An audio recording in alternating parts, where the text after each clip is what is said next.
Thunder on the mountain and the fires on the moon. There's ruckus in the alley, and the sun will be here soon. Today's the day I'm gonna grab my trombone and blow.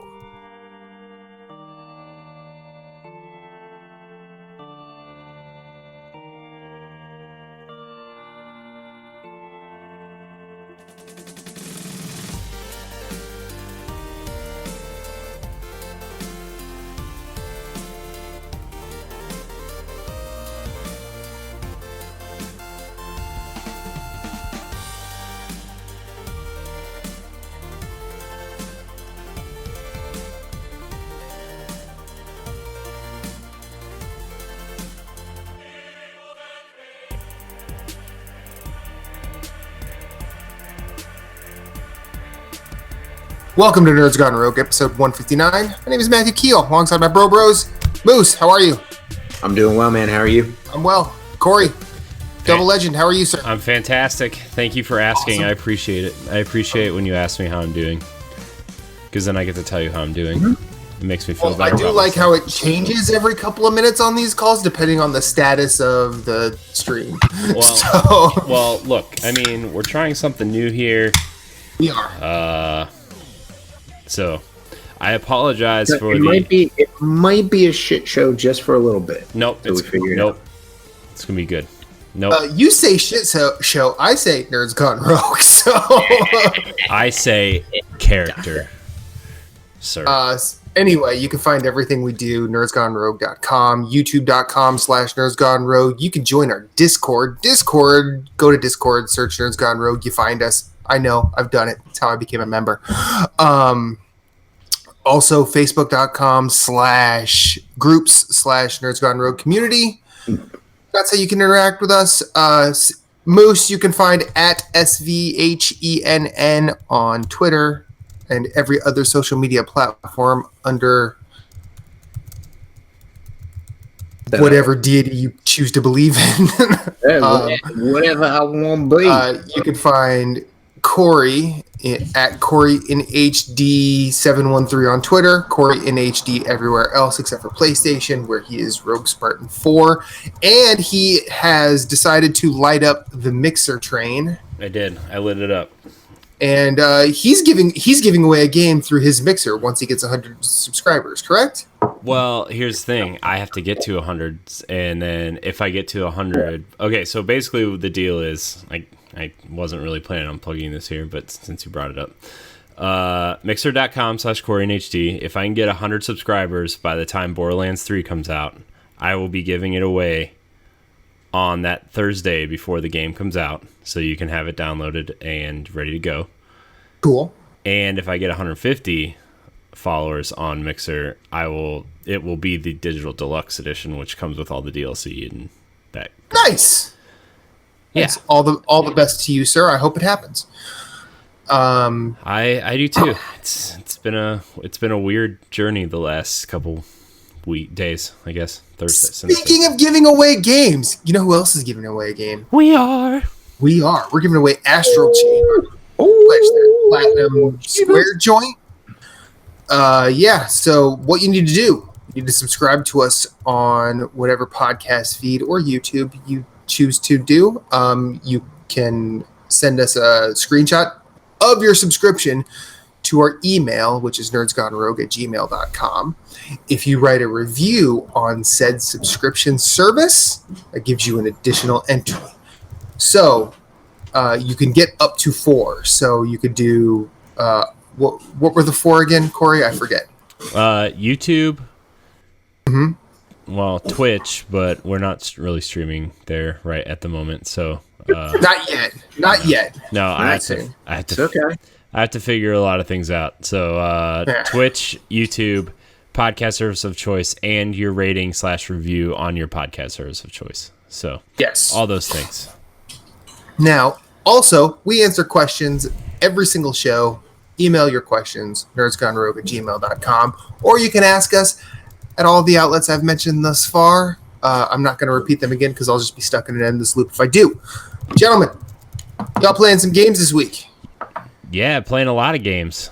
Cool. A lot of games. Let's not talk about it just yet because I want to talk about that Nintendo thing that happened today. Ooh. All right. I know this isn't the I think we're in the same boat here. Let's I talk. know this isn't the NX show, Corey.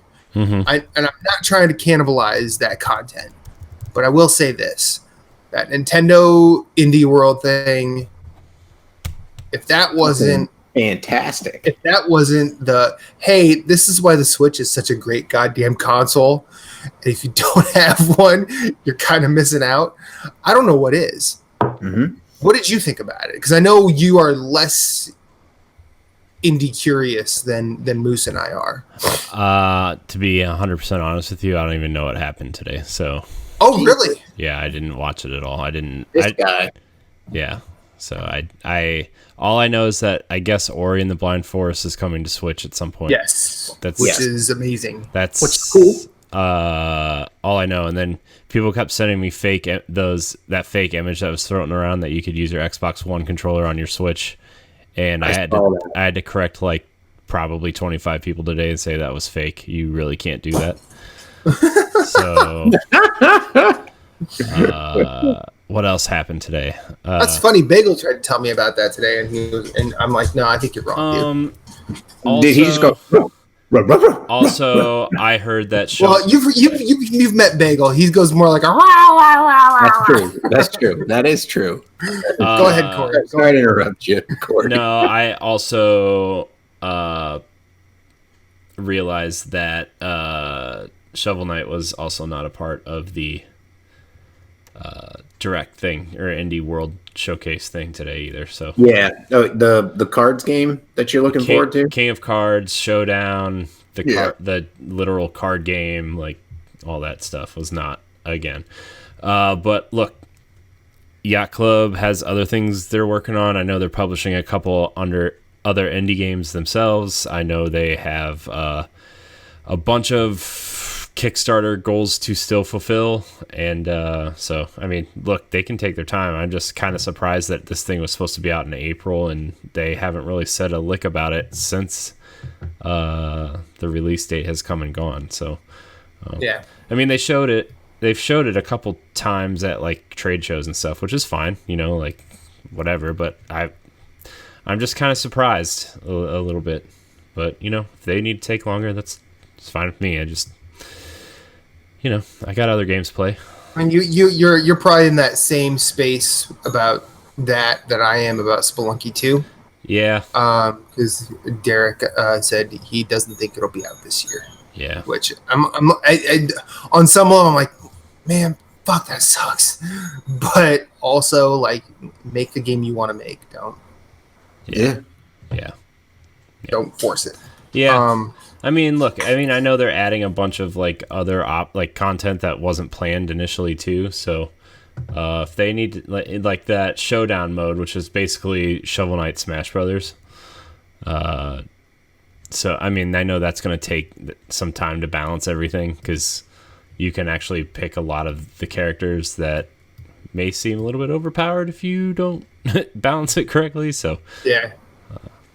So it's not just the playable ones. It's like Black Knight, it's Shield Knight, it's basically all I think it's probably all the mini bosses, right? Yeah, pretty much. So which is cool. Yeah, so just I'm glad we're getting that too because that mode seems cool. But you know what they did announce a release date for today, though? What? Blasphemous? Final Fantasy VIII Remastered and The Witcher 3 on Switch. Oh, when's Switcher coming out? October 15th, 2 weeks before Luigi's Mansion. Wait. Which is not enough time to beat it before Luigi's Mansion. No, it is not. No, it's not. Even if you played like 12 hours a day. Unless you're Jason Marshall, he beat it in 28 hours. So does it at least look good? I don't know. Haven't seen it. Don't care. Anyway. Also, like it comes out a week before the Outer Worlds too. So. I like what you. I'm pretty sure it's you that have said this. That if The Witcher works, like that is the argument for all games being on Switch, right? Yeah. Like all it has to do is work. That's true. Well, that's not 100% true. I want it to play well, right? Well, Right, but let me tell you this: if it works on Switch, that's kind of a miracle. Yeah. Well, I'm actually watching the Switch gameplay trailer of The Witcher right now on Nintendo Life. I'm not sure if this is the Switch version. That's kind of what I've thought every time I've seen that. I know Digital Foundry did something on that, and they were like, "Yeah, this isn't. I don't think this is what you think it is." No, I'm saying like it. If this is really the Switch version that I'm watching, it looks pretty incredible. Right. I'm not saying that. I thought you were saying the other way around. The fact that it looks that good kind of leads me to believe it's not the Switch version.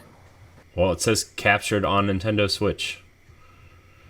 Okay. I'm not looking at it, so I don't see that. No, I know. I'm letting you know. Like Nintendo Life says captured on Nintendo Switch. It says The Witcher 3 on Nintendo Switch is a technical wonder. So, all right. Well, I'll believe it when I play it, and I'll let you guys know. Yeah. I know you've already claimed to be the one to dive on that grenade. So Godspeed, my friend. I'm also getting the Outer Worlds on Switch too. So, although I don't know, I want to get that on Switch. Although I don't know, not even joking. I don't know now because it's going to be on Game Pass day one, which we knew it was coming to Game Pass, but we thought they would give it like a couple months to breathe because it's not technically an Xbox exclusive. But it's coming to Game Pass day one, so sweet. So back to Indie World. Hotline Miami 1 and 2 are now on Switch. Mm-hmm. That's those games are $24.99 for both of them. Yeah, for both. Yeah, it's a collection. It's not bad because weren't they $20 each? Mm-hmm. Okay, were they? All right, so that makes sense. See, I thought they were originally like 10 each because I probably bought them at $10 each. Yeah, see, I didn't. I bought them on a sale price. I didn't. Oh, Super Hot's on Switch too. Yeah, it just dropped. It just dropped $24.99. I think that is. So that's not bad. Maybe we should revisit this podcast in a half hour now that I can need to watch this. So I'm gonna throw something out there real quick for the people out there. Anybody who has watched the Nintendo Indie World and has a Switch, and they're like, "Man, my Switch is getting old. I don't know how long it's gonna last." Just to let you know, GameStop is doing a trade-in. Mm-hmm. Trade all your shit in for your Switch. It's the original stuff that came with it, and just pay an extra $75, and you can upgrade to the newest Switch, which has a way longer battery life.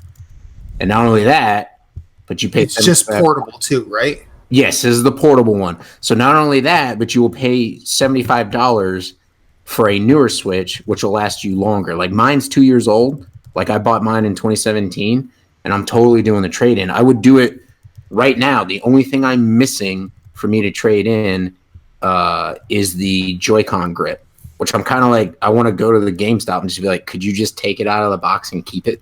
Like, I don't need it. You know what I mean? Like, I have one at home. I'll just swap you one for one. But anyways, it's going on till the 15th of September. So you have plenty of time to do that if you're looking to get better battery life out of your Switch. So I'm just looking to guarantee that mine lasts longer, because there's a lot of good games coming out. So I mean, I'm kind of lucky. I never find myself in danger of running out of battery life, but I guess because I don't get to play for all that long, or I'm always near an outlet, one of the two. But still, like if people are really concerned about that, definitely go for it. Especially with what else came out of Indie World, if you've watched this show, or if you've watched Nerds Gone Platinum, you know Moose has mentioned a couple of things besides Bloodborne, Blasphemous, and Children of Morta. Today we got actual release dates for Blasphemous, both on Switch and PS4, and having I was not aware of this game until or no, Children of Morta I was not aware of until you started talking to me about it. Blasphemous, I've been aware of it a little bit because of just other people and a couple of outlets I follow. And that game looks bad fucking ass. And Yeah. I can't wait to dive in. We'll probably, I mean, I'm set. I can say I'd get it on Switch, but also, like, I am deep in the throes of a Binding of Isaac sickness right now, so I don't know how much playtime it'll get there, but you never know. That could change, especially after what I played this week. Also, there were several games that just looked fucking cool. I really liked the look of Earth Knight. Yes. Eastward, we mentioned before this started. Eastward looks really cool. That looks really cool. Tourist looks really good. There was a game that they presented in a very Ori fashion. Not that it's going to be the same type of game, but they did that sort of like mysterious type of trailer called Roke. Cool. This indie world might be the best indie focused direct they've done. They also showed off Torchlight 2. Yeah, Torchlight 2, which is that's going to have some co-op. So I'm happy to see that coming somewhere else. Like R.I.P. Runic. That sucks that they're gone. But yeah, I'm glad that who's that new team doing the new Torchlight team. Right? Are any of them from Runic at all? One can hope. I honestly don't know. I mean, I really hope so. I hope they retain some of them. Yeah, I mean, hopefully. I mean, who's doing it now?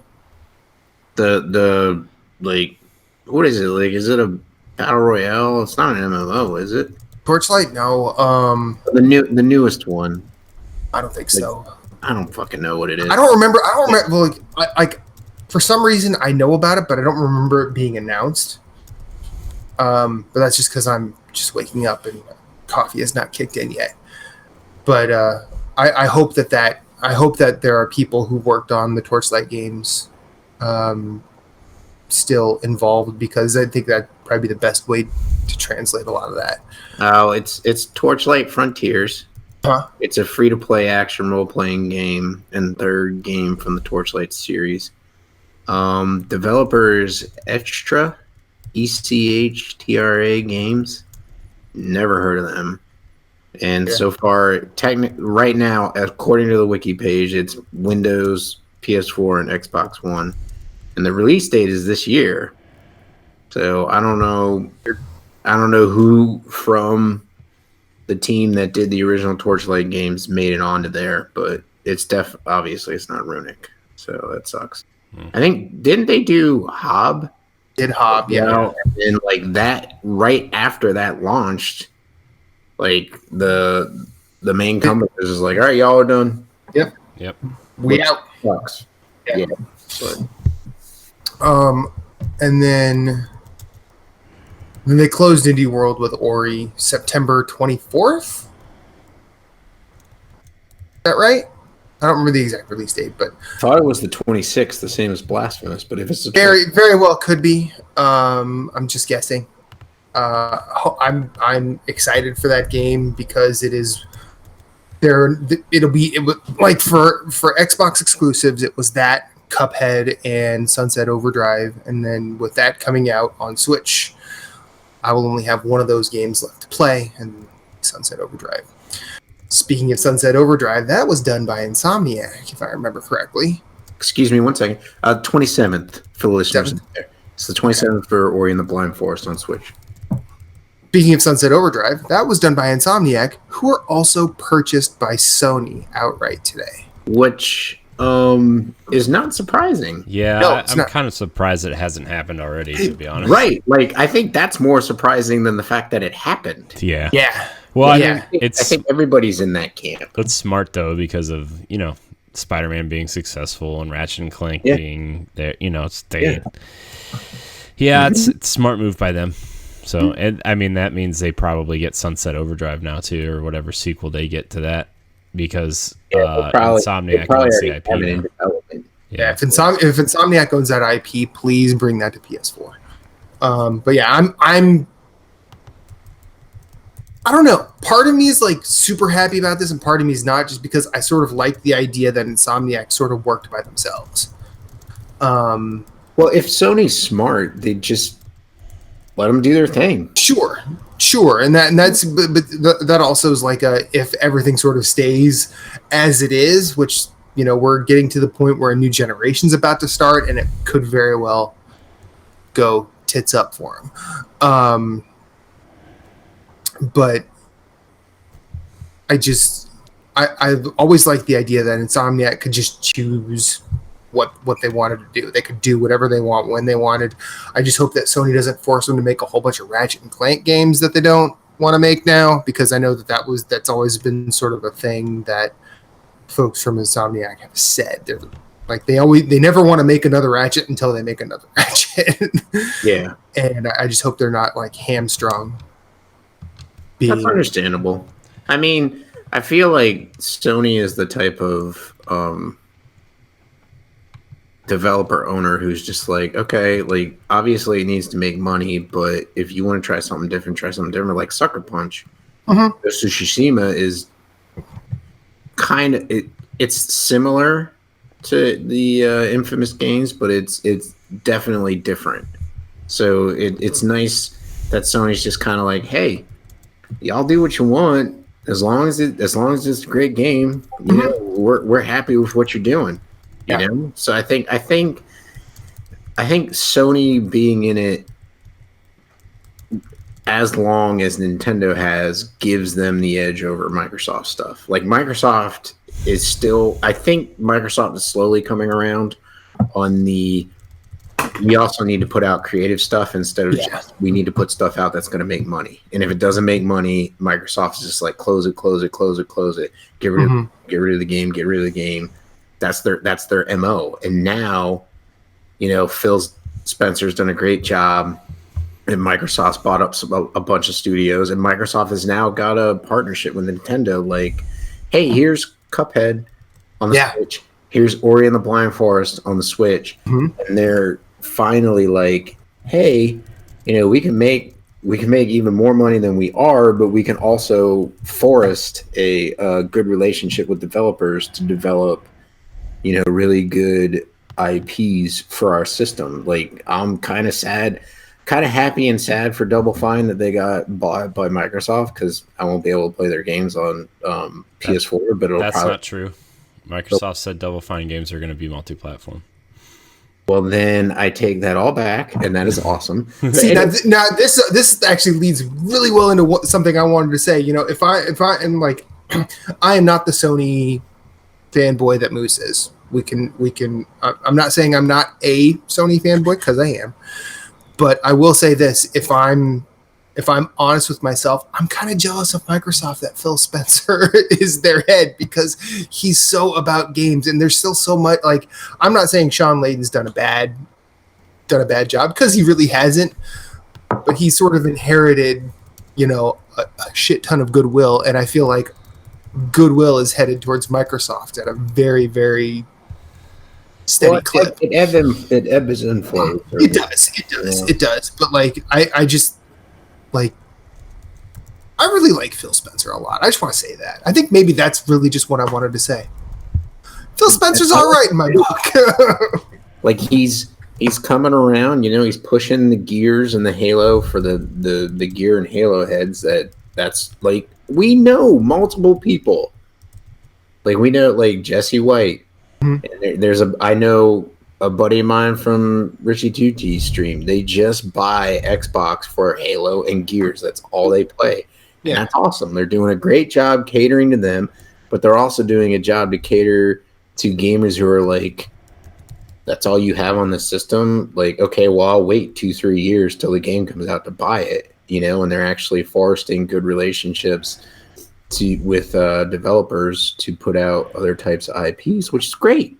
I mean, that's awesome. And plus, I need that. I want that. I want Microsoft to get off their fucking heels and start throwing some punches back at Sony so that Sony actually has to react and start doing better stuff. Competitive. They have to be competitive. Like they have, in my opinion, beaten Microsoft into a bloody pulp this generation, and it's like they need to come out swinging next round. Both need to come out. You know who win. And I'm sorry. Go ahead. You know who wins when that happens? Gamers. All gamers. Yeah. All gamers, period. And that's what I want. Like, if you like Halo and Gears, more power to you. But that's not my thing. So I'm over on Sony playing what I play. You know what I mean? Like, and I'll be honest. You know, after today, the only thing left for me to buy on an Xbox that I would want to play is Below, and that is probably coming to Sony eventually because Microsoft screwed the pooch with Drinkbox, and so it'll eventually come over, and I'll just play it whenever it comes over to Sony. You know, I thought Below was Capybara. It is. You're right. I'm sorry, Capybara. I apologize. Oh, no worries. Thank you for correcting me. I think there's about 100 other games that are better than Below in that category of game. Yeah. Right. No, so like I have Cuphead on my Switch. I will probably get Ori and the Blind Forest on my Switch. So like, I mean, and then when I build my gaming PC, I'll be able to play anything else that Microsoft puts out first party because they're going to put it on the PC as well. Yeah. So I don't need to buy their box, but I will still support them in buying their IPs that look really fucking cool that I can play on PC. You know? Yeah.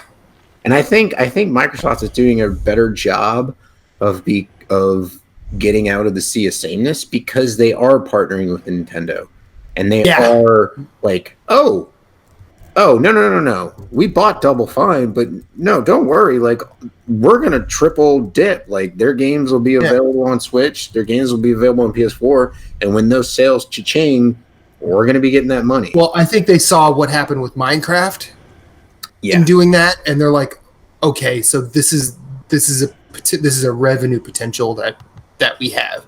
Right. Now, we can't expect every game to be Minecraft because what is? Right. But at least, put it out other places,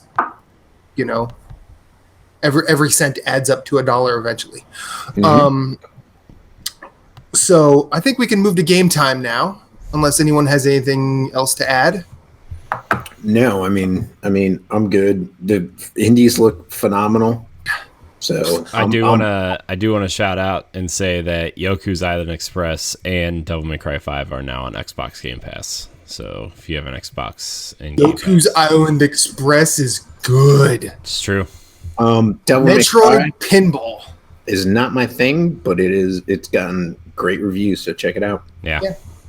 I have it on PS4. I haven't Which I'm like weird. Like I love the first one, and I tried playing Devil May Cry 5, and I got like 20-30 minutes into it, and I'm just like, I don't want to play this, and I just quit. And which is sad, and it's just me personally. It's not the game. Like a lot of people are enjoying it thoroughly, so get out there and at least try it. Yep. So Corey, we'll start with you. What have you been playing? Okay, well, I've been playing a lot of Apex Legends lately. That's Mike. I apparently a lot of people were pissed at them this weekend. Yeah, I don't care. You know what? Where was I going with this? Oh, Mike. Either that or it was just a bad Polygon story, whichever way you want to go. Probably little column A, little column B.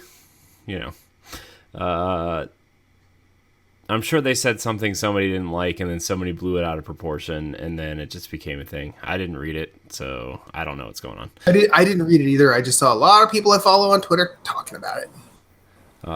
So I convinced my cousin to download it, and I was trying to teach him show him how to play it and everything, and he is a big fan of Titanfall and didn't really realize put the two together that they were the same kind of deal. Developer. Yeah, so that's we played that, and then played some Halo multiplayer this weekend. So that was a good time. Kind of played around in the Master Chief Collection a little bit, and that's still like a great package of games. If you're a Halo fan, like that with that, and then Reach coming soon, like man, that is a good package.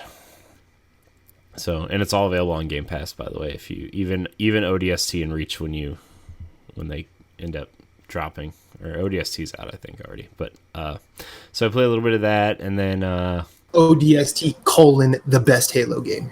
True, fair, yep. And I think Halo Infinite is going to move that direction. So that's a good thing. Awesome. What else did I play? Fire Emblem. I'm like 55 plus hours into Fire Emblem now. How are the Black Eagles? They are causing a ruckus. They are awesome. They're they're murdering people. They're sweet. They're being real imperial. I don't want to spoil anything because I know a lot of people that listen to this are playing it, and like I know they're not choosing that house. Some of them aren't choosing that house, but like, yeah, causing. Well, I think eventually they all sort of their stories all sort of weave together, right? It doesn't negate playing as each house, right? But it's the same. Everything has to come to a head, right? It's the same story from different perspectives, is what right. It is. So, yeah. You know, there's a few branching paths depending on conversations you have too. So, and that's within each house also. So, there's a lot to this game that I think people are still going to dig up maybe 3-4 months from now. It's going to be really interesting to see. So, I mean, I almost started it this week. Almost? Did you install it? Did you plug it in or put the cartridge in? Did you unwrap it? Cartridge is in the Switch. Or did you just stare at it and be like, I should play that then at some point? Something happened. I'll explain it once we get to it. It's Binding of Isaac. No, it's not actually. No, this is not Binding of Isaac's fault. Believe it or not, Moose. Anyway, what else you got, Corey? I played some Destiny 2 also. Sweet. All kind of streaming stuff and I spent most of my week trying to figure out how Mixer works. Okay. And that's a game in and of itself. Well, I mean, it's a lot easier to use than Twitch is. Let me tell you that. Except for the simple fact that my graphics card is out of date for streaming. Or not graphics card, my capture card. So had to order a new one, which sucks. Okay. Which really sucks. So because I had to do this really weird workaround, and I can only stream at like 900p and 30 frames a second. And when you're playing Apex or Fortnite or Halo, like that's not something you really want to watch. So, right. So I just got a new one. It'll be fine at some point. I don't really have anything like new to discuss because like there's games coming out that I'm excited to play that I'm sure I'll be talking about in the next couple of weeks, like Control, Gears 5. Mm-hmm. I forgot. I keep forgetting about Control. That game looks so good. It does look really good. Link's Awakening. You know, all these games. Like, games are starting to come out, guys. It's scary time. Yeah. Madden has come and gone. That means the tidal wave is incoming. I don't even know. It's gonna hit like in a couple of weeks. Borderlands 3 is out, so I don't even know if like Madden even hit as hard as it should. No, Madden. No, Madden. It was probably like a. I was listening to Last Life podcast, and when Kenny mentioned Madden, Hayden goes, I get it. People like fucking Madden. I don't like fucking Madden. I don't know if anybody here likes Madden, at least like that. But the point is that Madden is the landmark on the calendar that heralds the incoming of games. It's not whether or not Madden's actually good. But Madden has come out, and games are coming. Yeah. So. I skipped. Did I just ruin somebody's lunch because y'all are looking at me real angry? I'm not looking at you angry. I'm mad at Madden. I wish Madden was good. That's all. Don't we all? Well, I think it's good, but I wish it was competitive. How's that sound? It was better. They need competition. There's That's no competition out there to push them to make it way better, and it's just. But like Corey, you and I have beat this dead horse. Give you Madden 2004 with give PS1 me a Madden controls. where it's just easy. I'm telling you, dude, Madden 2004 and 5 is like the best time. But it's not that I'm too old to deal with it. It's just I have time constraints, and if you're gonna sit there and make me learn your fucking controls, I'd rather go play Bloodborne, or I'd rather go play Borderlands 2, or I'd rather play another game that I know and enjoy than fucking learning your controls. Get the fuck out of here. Right. So anyways, I don't know. Arcade sports games are fun. Blitz the League. Yeah, there we go. Cocaine. No. Cocaine's a hell of a drug. Hey, Lee's in the chat. Hi, Lee. Hey, yo, Lee. What's up, buddy? So Moose, what are you playing? All right, so mine's gonna be quick, but not too quick. So I am in Atlanta until next Friday, and I have nothing but my Switch. Hot Atlanta. So epicenter of the Dirty South. Yeah, well, you and Outkast just hanging out, right? Yeah, dude, we fucking roll every night, man. Yeah, you, Andre, Big Boy. So I did a little something this weekend. Oh boy. I bought some games. Oh boy. Okay. So first of all, I got to give a shout out to Joy Masher. Okay, they do some retro games. They've got Oniken, Odalis, and Blazing Chrome is their latest game. Yep. Check out our interview with Danilo Notis Diaz. Nerds Gone Platinum. On Nerds Gone Platinum, we had a conversation with him about Blazing Chrome, which is awesome, and how Genesis is huge in Portugal. That's where he's from. And so his games are also not only on consoles, but they're also on Steam mainly because more people build PCs there than buy consoles. So anyways, I just want to say I think he's from Brazil, not Portugal. Oh, okay. You're probably right. It's okay. It's all right. You are right. He is from Brazil. That's okay. Anyways, so he develops games like their old school Genesis games. So anyways, I picked up Oniken and I picked up Odalis, and I've played some Odalis, and it's fun. They're on sale on the Switch right now for $5 each. They're 50% off. I highly recommend checking them out. They're pretty cool. They're badass. So I bought those, and I've been playing those. I also bought a game. Have y'all heard of Butcher?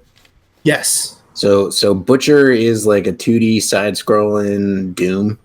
Yeah. And it's awesome. It's a lot of fun. It's a lot of fun to play. Now, if I'm remembering correctly, it looks pretty chaotic, or at least it can be pretty chaotic, and it's pixelated, and it's like, it can get crazy. That's also on sale. That's why I picked it up. It's been on my list for a while, and I was like, oh, hey, it's on sale. I'll nab it. So I picked that up, and then I also nabbed Super Mario Odyssey.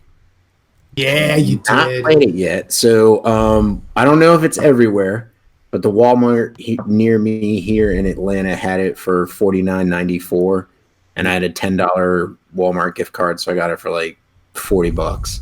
I'm sure it's like pretty much anywhere, and I got the travel edition, which is like the special edition with a little like traveling guidebook, which is cool. I was like, oh, I like collector's editions. That's what I use. Like if I'm buying physical games on Switch, like I usually buy the collector's version of it, like I did with Binding of Isaac, which is amazing. But so I basically got to the part where I got the Odyssey, spoiler alert, I got the Odyssey up and running. So I beat like that boss, and now I'm just ready to go do my thing, which is cool. And then I bought another little game called Forager, Forgager. Sorry, I'm saying that's not how you spell that, but okay. Haven't had anything for dinner, and I'm gonna. But anyway, so it is kind welcome. You're welcome. It's kind of like Minecraft and Stardew Valley and stuff like that. So you basically just start out on this island and you have a pickaxe. And I think the game's kind of like, we're a video game, so we're just going to defy the law of physics, and you have a pickaxe that never like breaks or anything like that. And so like you sit there and you farm stuff and then you build things, and it helps you pick out like what you're going to build. And then it's like you have a stamina meter. So like you have to eat food, so you have to like find food, but there's berries on the island. And then there's like the game does like a cool thing where it tells you should build this, like a forge. So you should build a forge so that you can like melt stuff down and build stuff. And then you can build like this that will help you build other stuff. And then you can melt down the golden ore that you found and make bars, and then you can take the bars and turn them into coins.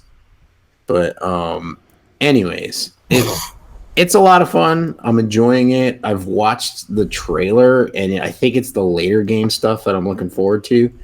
But as you make money, as the ore, like the gold ore, like spawns, like you can buy land around your island, and then like you can just go from there.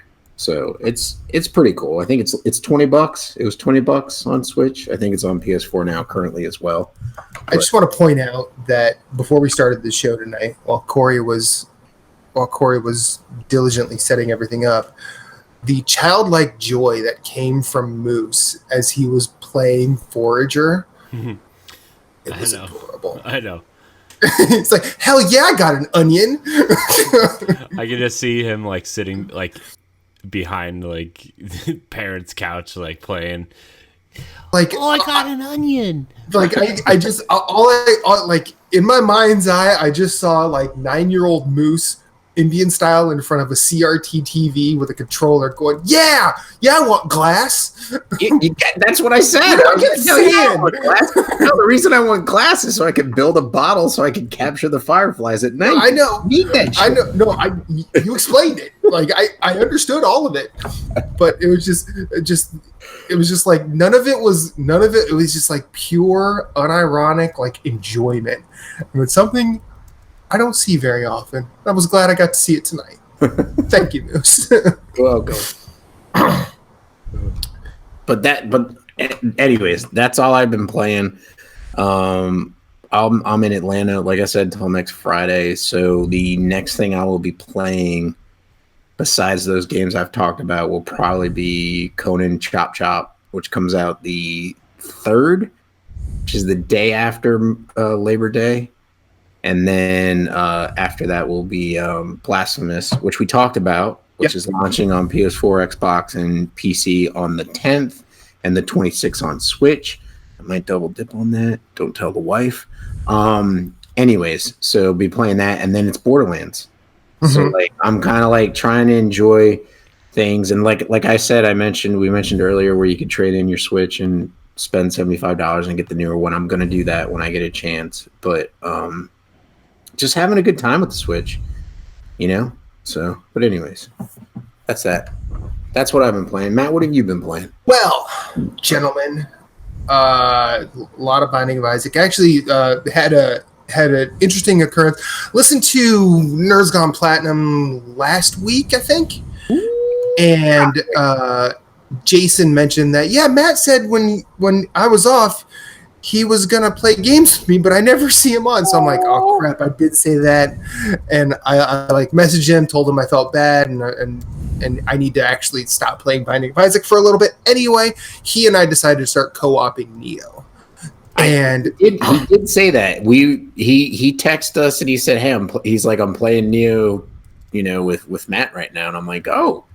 And to be fair, to be 100% fair, I think I'm doing the same thing I did for your first run in Bloodborne, Moose. Where I kind of had that feeling. I didn't want to tell him that, but I had that feeling. It doesn't. I mean, well, see, here's the thing. There's a lot to get your head around in Neo, and I basically opened up the argument with said, hey Jason, you want to play a game where you can probably get a bunch of trophies and that'll help you with trophy time every week. And he's like, yeah, I want to do that. I go, okay, just sit back. I'll bring in my new game plus character to your Neo game, and we'll just run through it. He's like, that sounds perfect. And so we've been doing that. We've got through a couple of regions. We were going to play that last night, basically the whole night, but his power went out, so we weren't able to do that. So I took the opportunity to do something a little different. I went to space. Ooh. Put on my virtual reality, my PSVR. Ooh. And I started up No Man's Sky. Ooh. How was that? And let me tell you. Did you play the Brontosaurus or the Jurassic Park harmonica Brontosaurus song? No, fuck you. No, I actually I did like a little ritual. I'm like, okay, I'm gonna get to the point where I just have to hit start, and then I'm gonna get headphones. I set up a playlist on Spotify of like a whole bunch of like what you see behind you, behind me, which is like post rock and a lot of instrumental, like very serene and spacey stuff, as it were. Mm-hmm. Mm-hmm. And let me tell you, there's a song on this album. The band is Sigur Rós. The song is called Happy Pola, I believe. They're from Iceland. When you start up that game and you see the stars coming at you, and you hear the opening piano of that song, I pretty sure I had a smile that reached both ears, and it never stopped the entire time I played. Ace. I started taking pictures fucking immediately. Like, oh, it was so good to be back in that game in virtual reality. And because you have the platinum. Oh yeah, I have the platinum. I am totally not worried about getting anything done anymore. I am just you're just experiencing it. I'm gonna go to space. That's what I'm gonna do. And I will report this. It did start to experience a bit of motion sickness. Okay. Now, I don't know if it was motion sickness or the fact that I hadn't eaten in forever. Probably the latter. I'm guessing it's probably the latter because I don't get motion sick very often. Mm-hmm. So I'm going to try again when I am if I'm by myself and not playing with Jason. Yeah. And I will report back. But yeah, No Man's Sky was good when it came out. I haven't interacted with any of the stuff that's come out since, so I can't say if it's better. I can't say if it's better or not, but still good today. And for everyone that was so mad at them, you were wrong. I'm sorry for you. Well, I feel just to touch base on that a little bit. Like I played it when it originally came out, like you did. I didn't go balls deep like you did in Platinum. Oh, yeah. Like I had a good time with it, and then I kind of got away from it. It was like I kept my expectations low. Yeah, Smart enough to keep my expectations low, and I know you were.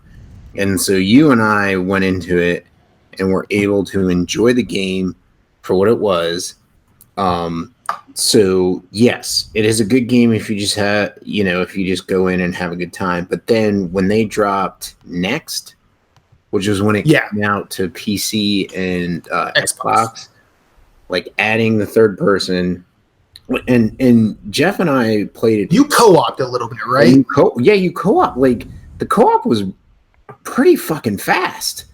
Oh, that's good. It wasn't like sitting around waiting to connect. Like it was like you're in each other's worlds. You're running around doing stuff. I mean, Jeff was stealing shit from like a monument, and the robots were coming after him, and he's yelling. He's like, get away, as he's running by me, and I'm just like, I ain't with him. I ain't don't. I don't even know what he's doing because I'm over there like farming like minerals and stuff. Like, yo, dog, I'm just over here getting a spherite. You get, I don't know what. Like, I'm just getting oxygen, and I don't care about learning whatever language that monument's about to teach me. Yeah. Like, if you want to take him to jail, that's fine with me. I don't care. But anyways, so yeah, we played some co-op. So the Next was awesome, and I was mainly like when No Man's Sky got announced, I originally was like, this game needs to be in VR because they talked about VR and they were talking about the game. I'm like, this game needs to be in VR, and finally now with Beyond, we get VR, and I mean it's awesome that they, like everybody that's already bought it on PS4. I haven't paid for anything. Yeah, and there was also an expansion called The Abyss, which took you underwater, which you were fighting underwater creatures, and I'm like, that's freaking badass. Yep, I can't. That's the next thing I want to do. I want to find me a water planet. Right, and so I think they've done a tremendous job of. I think they've done a good job of keeping their mouth shut and just doing the work to make the game not. I don't want to say better, but more accessible to the larger crowd that they were trying to appeal to before the game came out. If that makes sense. Like they kind of like Sean Murray kind of like. Yeah, I can't really sit here and say he didn't dig himself a hole. Yeah, like he dug himself into a hole, and I feel now he is finally able to like climb out of that hole and be like, here's this amazing game. Not that it wasn't amazing when it first came out, it's just you had to temper your expectations. Yeah, I mean, and like a lot. I mean, like getting back to what Corey said about the Jurassic Park meme that came out, like that is, I agree that it was super hilarious, and you know the vertical slices we were shown versus what we got. There's some disparity there, but also I think that sort of points to the nature of procedural generation, where and because I'm not super into the proc gen scene, as it were, because there's a lot out there in terms of procedural generation and a lot of people doing really great work. I forget the guy's name. I think it's Mark Johnson, but he's doing a procedural generation game called Ultima Ratio Regum. And I've not played this game because it's only available on PC, but looking at what he does in this game and how far his procedural generation goes, like it shows that procedural generation is still very young, and it's still very, for lack of a better word, chaotic, and there's going to be a ton that shows up incorrect, and the like No Man's Sky procedural generation actually points to why like procedural generation in Binding of Isaac and Spelunky, and even to a degree Chasm, like points out to why their massaging of procedural generation is actually good and necessary. But that's a conversation that I could definitely stumble my way through and get a shit ton wrong. So I think I'm going to leave it there. And we're going to go to the questions. So if you want to ask us a question, nerdsgonerogue@gmail.com. Hit us up on Twitter @nerdsgonerogue, Instagram @nerdsgonerogue_official. And you can ask in our Facebook groups, on Discord, anywhere. All that stuff is at the top of the show. We're going to start with the most wonderful man in the Netherlands, Jurgen von Bunnigan. He's asking, is there anything I need to visit during Gamescom? Gamescom, number one. Just go to Gamescom. Yeah, you're going to Gamescom, man. I can't, like, I don't. German sausage and beer. Like, I feel like, is it in Germany? Yeah, it's in Cologne. Fucking drink some. Well, he doesn't drink, so never mind. But no, you know, do your thing. Look, man. If you're gonna go to Gamescom, go to Gamescom. Visit what you want. If you're gonna wait for AAA games, be prepared to wait for a while. That's just my guess. I've never been to a game convention other than board games, and try some indies because Yeah, I know he likes indies. So there's some games out there. Like, I recommend checking out the Risk of Rain 2 if it's there, because that just got announced for Switch later this summer, and I have a feeling it's going to be on home consoles later in the year, if not early 2020. let's hope so. Which would be nice. Like, that game looks awesome. Like, we always talk about, like, man, I miss Helldivers. I miss Helldivers. I wish there was no Helldivers. I feel like Risk of Rain has up to 4, right? What's that? It has up to 4, right? Yeah, so it's like a traditional 4. It's like 4-person roguelike? Yeah. Come on.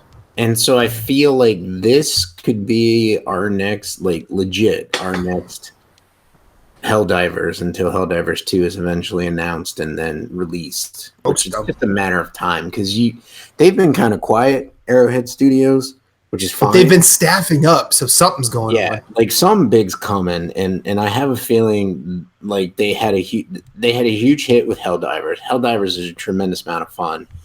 So I have a feeling it's going to be Helldivers 2. If they try something else that's kind of similar, that's cool. If they try something different, but is just as good, that's awesome. I'll still buy it. But like my next main investment from them is going to be Helldivers 2, which has got to be on the horizon. Maybe it's a launch title with the PS5 because Helldivers was exclusive to PS4 until it came out on PC. So they might have a good relationship with Sony on that. But anyways, Risk of Rain 2, check it out. Check out more indies. I mean, check out the stuff you haven't heard of. Yeah. Check out the stuff you haven't heard of. I mean, obviously, like Borderlands 3 is probably going to be there, so check that out because I know he's excited about it just as much as we are because he loves the Borderlands series. So check that stuff out. Definitely check out. I'm telling you, check out Blasphemous. It's probably there because it's launching in September, but just check it out, Jurgen. I think you're gonna like it. It's a 2D side scroller, but it's still awesome. I recommend that totally. So, Corey, your thoughts? I don't really have any. I don't know. I hear it's sweaty there, so stay clean.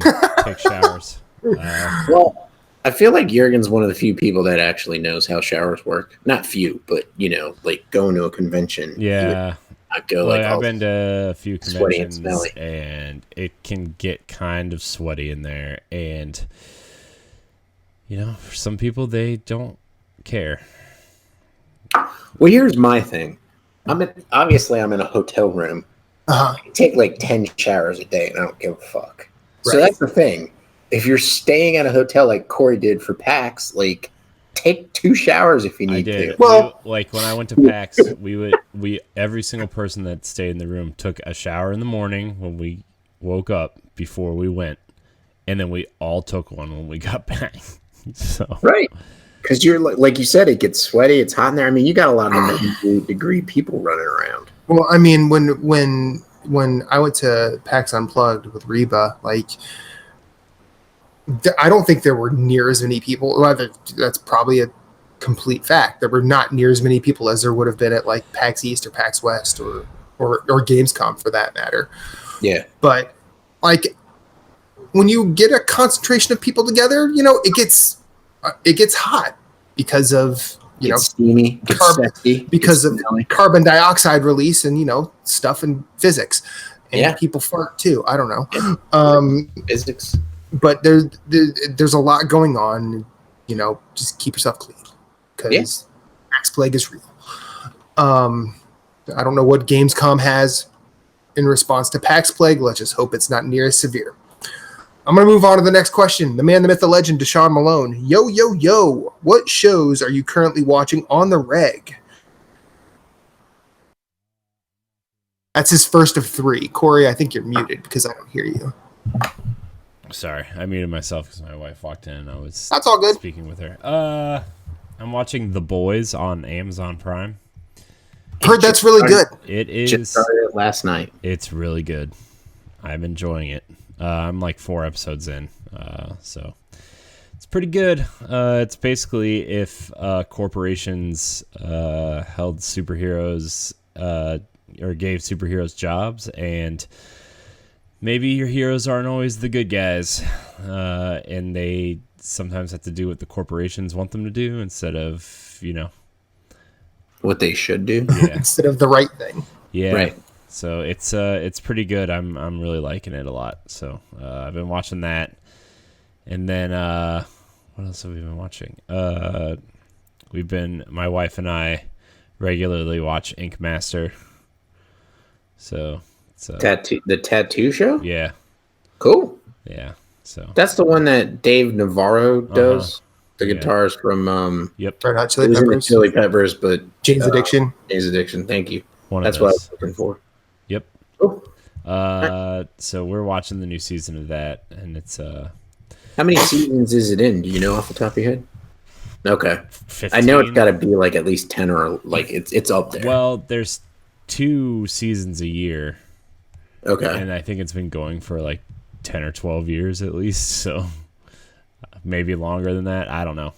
So we watched that, and then I think that's pretty much all I'm watching. Sometimes we watch like Discovery Channel shows, like we watch Expedition Unknown, Okay. which is like they go and try to find like secrets of like we're watching there's a 2-part episode on the Dead Sea Scrolls, Oh, that's cool. so that's what we're watching right now. So it's fun.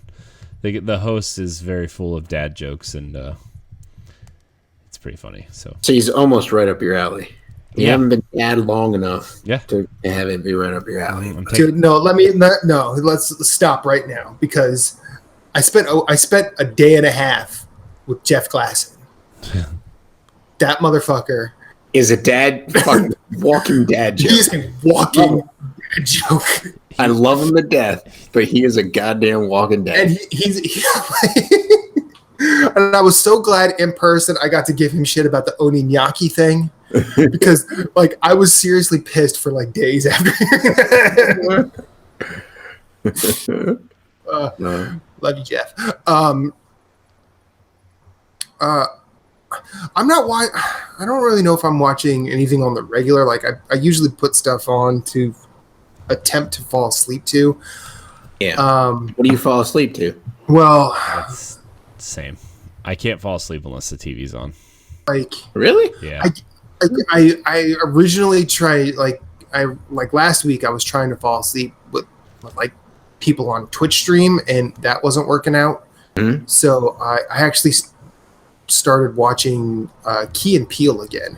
And not that that's a bad show because it's not, but it's actually pretty easy since I know it. I can just fall asleep to it. Kind of like me in Bloodborne. Just Yeah. And then when you brought up Dave Navarro, all I could think of is the valet sketch where they're talking about Game of Thrones. Corey, I know you've never watched Game of Thrones, but if you want a good recap of Game of Thrones, look up Key and Peele's valet sketch where they go through where they recap Game of Thrones because they call Khal Drogo Big Dave Navarro, and then he's like, "Yeah, Big Dave That is Big Dave Navarro. That works.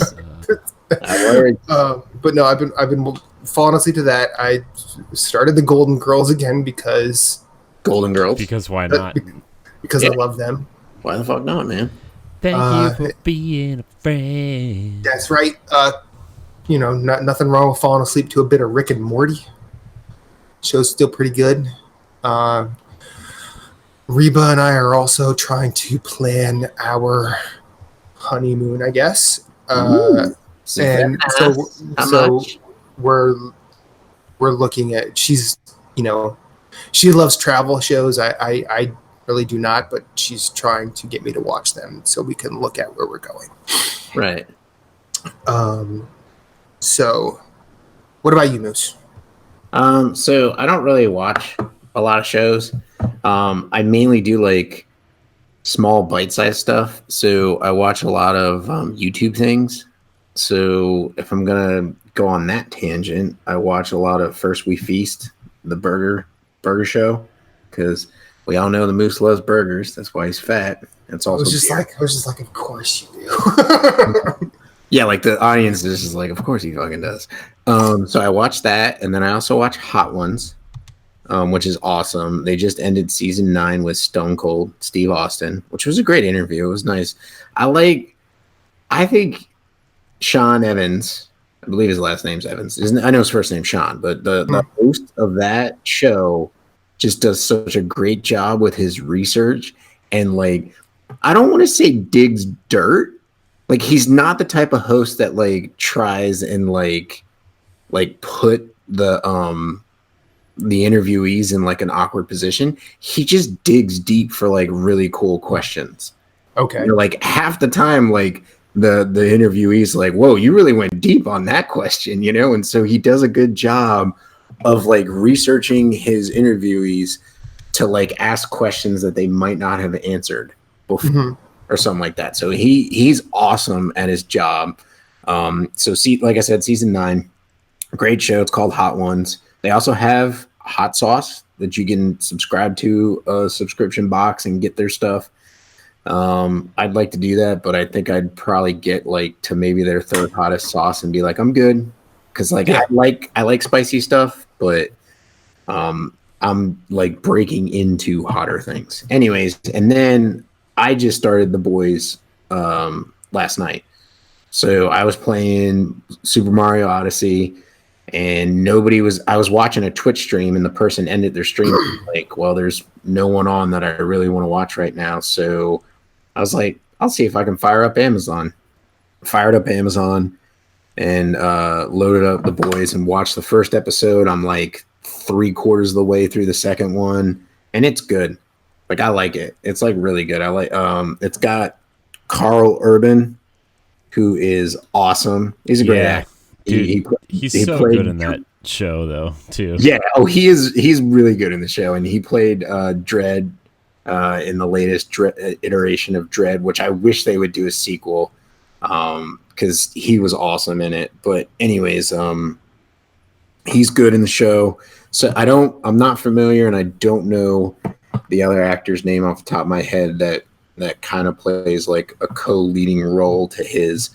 You're talking he's about basically the straight-laced guy. Yeah, so there's basically a dude that something happens to him related to superheroes, and his life gets flipped upside down, and so he's like slowly having the curtain like pulled back and like really understanding that like Corey said, like it's if corporations ran superheroes, which is pretty much what it is.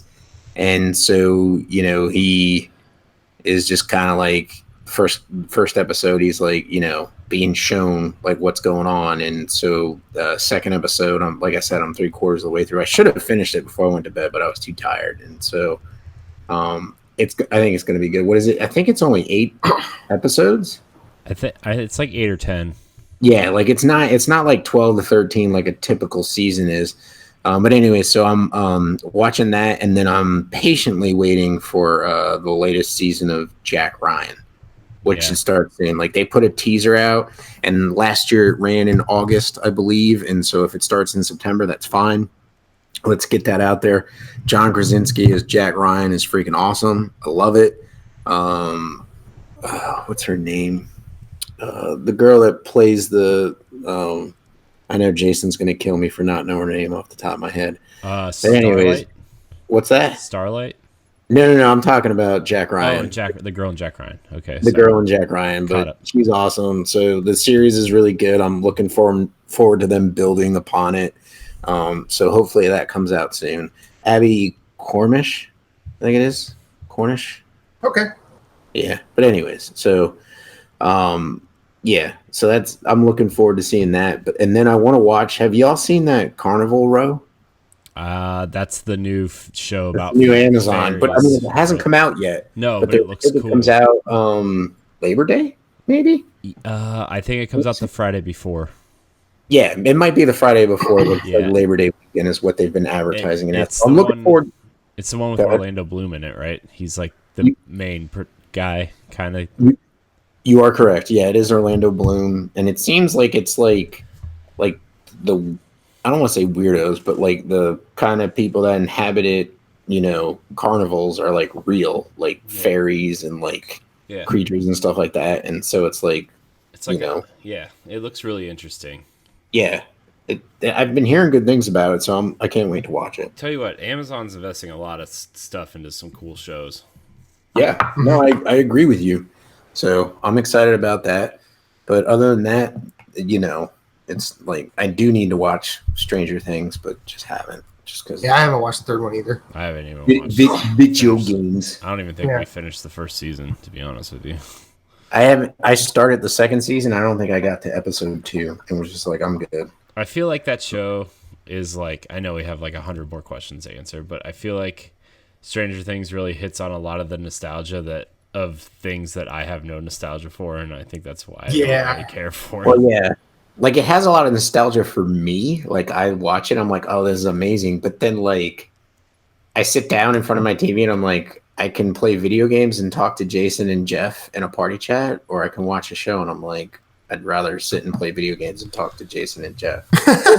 Or whoever's in the party. I don't want to exclude anybody. Anybody's welcome to join in if it's a public party, but it's usually just me, Jason, Jeff, and Justin chatting, or whatever.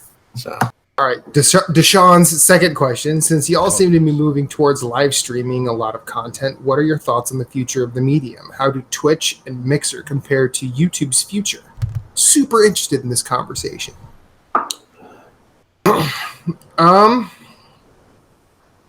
I mean, Corey, you're the only one who's used Mixer here, as far as I know. From what I've heard, it's basically the ease of using Xbox Live by comparison to Twitch. Yeah, I mean that's. Now, I'm not saying it. I'm saying like the way that Xbox Live was easy to use at the beginning. Well, the way it's this pretty much the same way that PS4 uses like whatever broadcasting thing you set up for it, and you just hit share. Like, I mean, Xbox has the same thing. You just hit the broadcast button on the dashboard, and you can either broadcast to Mixer or Twitch or whatever you want, YouTube, whatever. But I actually set it up through.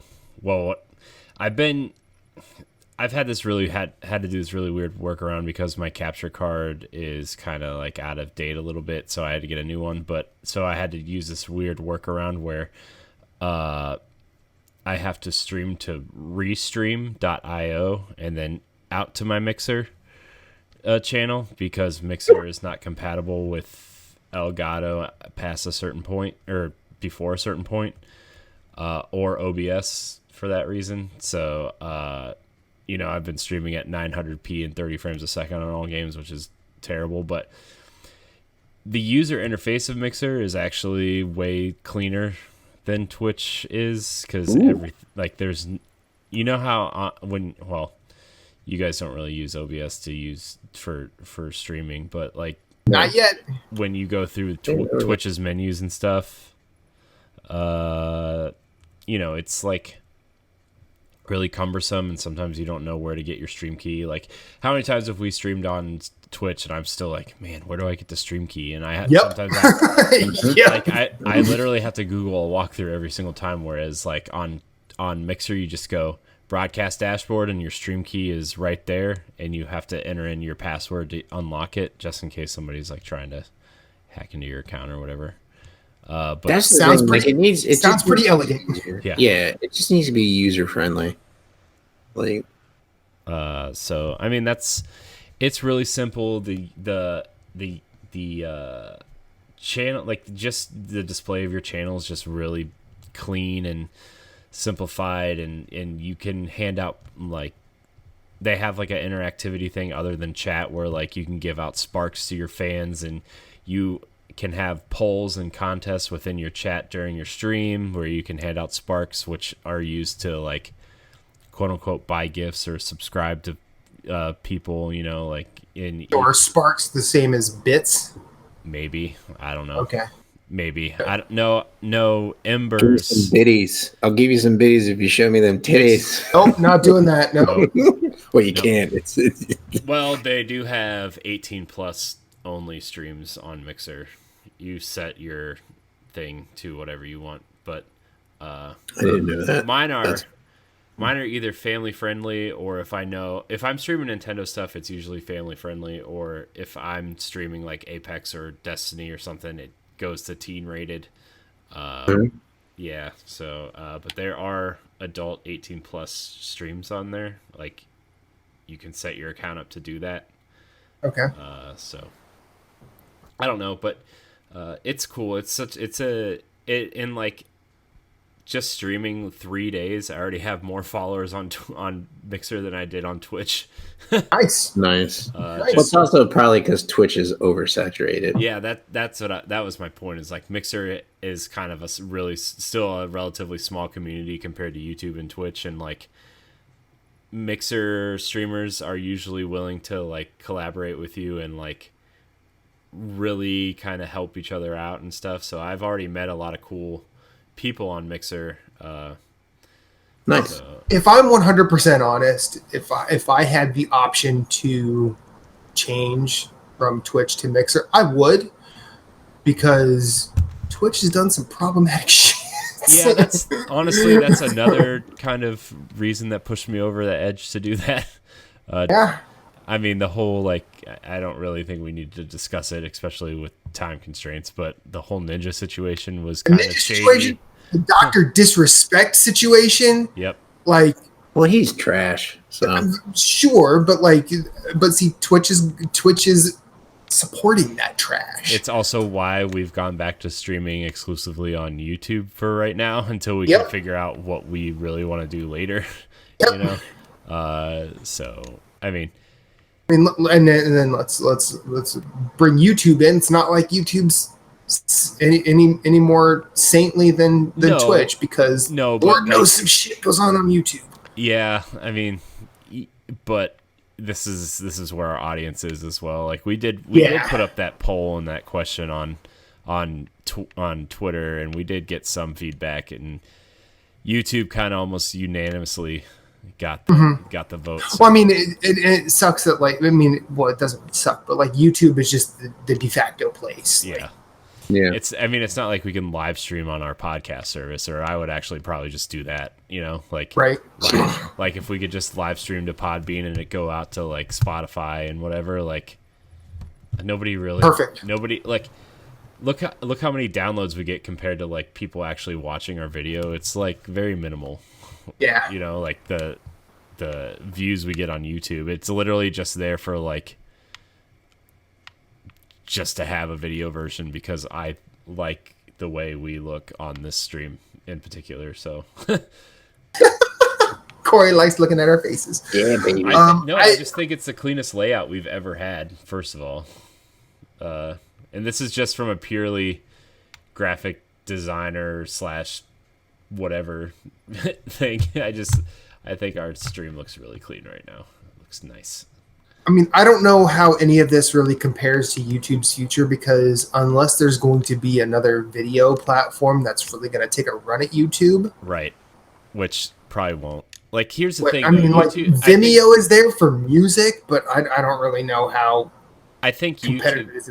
I think the way that YouTube is not shifting, but like more emphasis on like walkthroughs and review videos and stuff, whereas Twitch or Mixer you go to for the personality and I think the Let's Play quote unquote crowd has moved to the live streaming stuff, whereas like you're not going to find a good walkthrough on Twitch or Mixer, right? You're just going to sit there and watch somebody play a game and talk to you. Like, that's the appeal. Yeah. So, my beverage is gone. Oh, snap. Okay, now Deshaun's last question, if you don't mind me moving on, is what is one game coming that you hope comes to Switch? Oh, jeez. Game that's coming. Honestly, I think I would like to see a version of the Master Chief Collection. Because like I think, I mean, to play those campaigns on Switch. That'd be pretty cool. Like, I would play them again. Yeah. I mean, I know.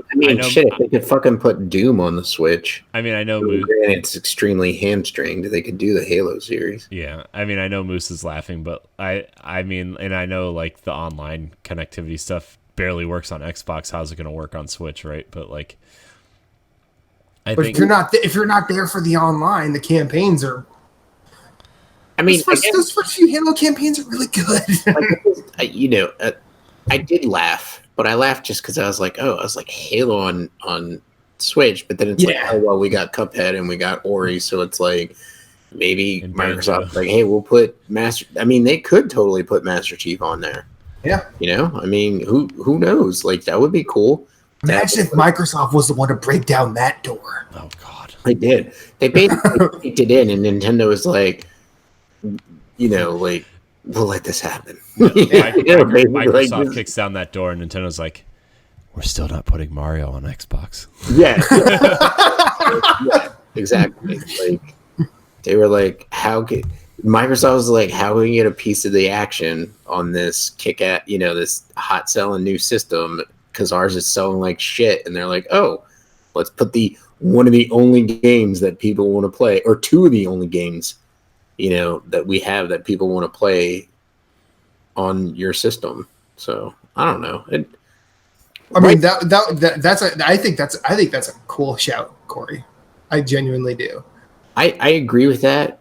I think that would have to be mine too, because I can't think of any games off of the top of my head that are coming out that aren't really all coming out on Switch, like indie wise or whatever. Like, I mean, hopefully Helldivers 2 is multi-platform, so it'd be cool to see it on Switch. But I mean, it would, but like, I can't think of any games that are coming out that aren't already coming, like especially indies that aren't already on Switch. Right. Like, yeah, I totally agree with you. Like, there's no game that I can think of that's coming out indie-wise that isn't already on Switch. So, yeah. I mean, well, actually, I'll do a game that's already out. It's been out for years. XCOM: Enemy Unknown. I want that on Switch. Yeah, there you go. It was on. There you go, man. It was on Vita, wasn't it? Totally do that. No, it wasn't Enemy Unknown that was on Vita. It was Enemy Unknown Plus, which is like a severely dialed back one. But still, bring an XCOM to Vita, right? Or to Switch. I would love that. I mean, XCOM was also on iPad too, so yeah, just throwing it out. Yeah, they put Civ on Switch, so why can't they put XCOM? I mean, it might be in the works with cross save. We don't know. Okay, so we're gonna move on. Hendrix Pasternak. Hey y'all, what games don't you like that are considered masterpieces by the gaming community? I feel like we answered this question a lot. We answer this question a lot, and I don't have a problem saying it. Final Fantasy VII, Metal Gear Solid,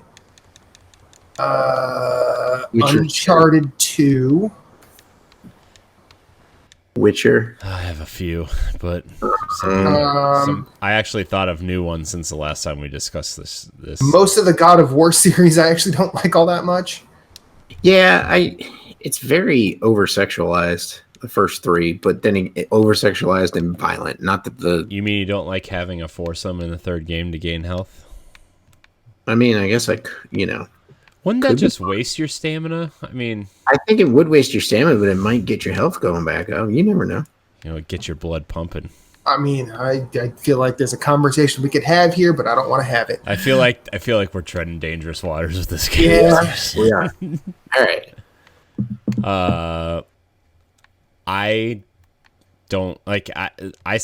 My famous one is BioShock. Yeah, I was gonna say you're gonna bring out the BioShock. But other games I thought of recently, like I think Journey is one of those games for me where I just don't get it, I guess.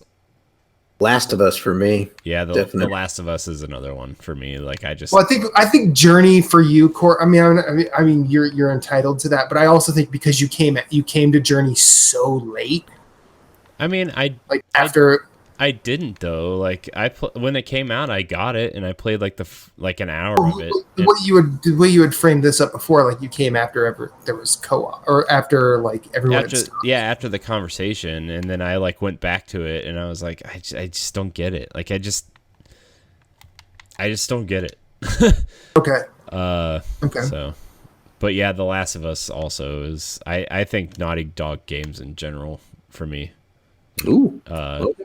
I mean, like, Uncharted's fine, don't get me wrong, but I don't think they're, like, masterpieces of whatever, I mean, the characters are fun, but, like, I don't know. I feel like I've played a lot of games with fun characters, I don't know. I just feel like I've said it before and I'll say it. Just the shooting mechanics in Uncharted just feels subpar, like extremely subpar. Agreed. 100%. And I will, like, as a person who never had a PlayStation 3, when the Nathan Drake collection dropped, I picked it up. I started playing the game. It's like, these shooting mechanics are like shit. They did. Oh, you gotta play it. And the only reason I played the Nathan Drake collection was because, like, people were like, you need to play that before you play 4, because you're going to want to have the backstories and the banter and stuff. And I would say, yes, do that. If you want to play 4 and you haven't played the first 3, play the first 3, because it was great story-wise and understanding the characters a lot more going into 4 instead of just going in and not knowing, like, some backstory history. But even in 4, I thought the shooting mechanics were really rickety. So I think they could have did a better job with that. I'm hoping Last of Us 2 has cleaner shooting mechanics. I think my biggest problem with Last of Us was the fact that, like, once you got discovered by a clicker, you were done. But so which means you wanted to be more stealthy, but it seems like Last of Us 2 is going to give you more options on and out if you get discovered. Like, you don't have to like, oh, you get discovered and, like, that's it. Like, you're done, So, yeah. I mean, I like Last of Us for its use of tension. I thought the use of tension was really good in that game. And that was what sort of propelled me through it. But yeah, I mean, this is more about games that everyone else likes that we don't. I'm struggling to think of any more. I know that I have more, but I can't think of them right now. I'm pretty sure there's one, like, just recently that everyone seemed to love, and I just. I mean, Spider-Man also for me, right? Oh, like, really? You didn't like Spider-Man? Dude, like, unless you were swinging, I thought the movement was bad. Like, like walking or running around, like, I just thought it was bad. Like the swinging. I think that's kind of the point, though. I mean, the swing. It's you. Do you want to not move great in a video game? Like, when you're Spider-Man, you're supposed to be swinging around. I know, but when you're, like, hopping around, like, if you're walking around, like, buildings and stuff, like, there's this one very specific instance where you're, like, this is actually where I stopped playing, where you're in, like, a shipyard or whatever, and you're in this room investigating with the cop, and, like, just walking around trying to, like, investigate just felt terrible. Like, it just feels. I thought Spider-Man felt really bad to control. I know what sequence you're talking about. I don't think I actually walked. I think I just used my web to get everywhere. I just went and then pulled myself to it. That's different strokes.